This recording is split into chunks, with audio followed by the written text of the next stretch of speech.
రామ రహస్య ఉపనిషత్. ఈ ఉపనిషత్తులో రాముడు ఎలా ఉన్నాడంట ఒక వర్ణనిస్తాను. త్రినేత్రుడు, చంద్రకళని ధరించినవాడు, త్రిశూలాధరుడు, శరీరమంతా భస్మాన్ని పూసుకున్నవాడు, జటాధారి అయిన శ్రీరాముణ్ణి ధ్యానిస్తున్నాను. ఈ వర్ణనంతా ఎవరిదంటే అంటే శివుడి ఆకారంలో రాముడు ఉన్నాడు ఇక్కడ. రాముడు ఉన్నాడు. ఈ ఉపనిషద్ ఏంది? రాముడి రహస్యం చెప్పే ఉపనిషత్. శివస్య హృదయం విష్ణు, విష్ణుస్య హృదయం శివ. శివుడు నిరంతరం జపించే నామం రామనామం అని చెప్తారు. రాముడు ఎల్లప్పుడూ పూజించే దైవము శివుడు అని చెప్తారు. వీళ్ళిద్దరికీ తేడాని చెప్పడం అనేది అది ఎంత హాస్యాస్పదం అండి. ఇంకోటి, శ్రీరాముడి ప్రియురాలు, స్త్రీలందరిలో గొప్ప సౌందర్యవతి, చంద్రుణ్ణి శిరోభూషణంగా అలంకరించుకున్నది అంటే సీతాదేవి గురించి చెప్తుంది.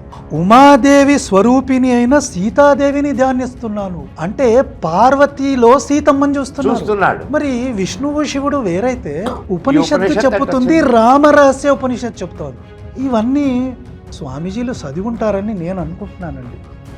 మరి స్వామీజీలు, ప్రవచనకర్తలు ఇది చదవలేదంటే నేను ఒకటే సలహా ఇస్తాను గుప్తా గారు, ఒకసారి మీరు మళ్ళీ చదువుకొని తర్వాత వచ్చి ప్రవచనాలు చెప్పండి. మీకు అర్హత లేదు. ఇంత పెద్ద మాట అందుకున్నందుకు మళ్ళొకసారి నన్ను క్షమించండి.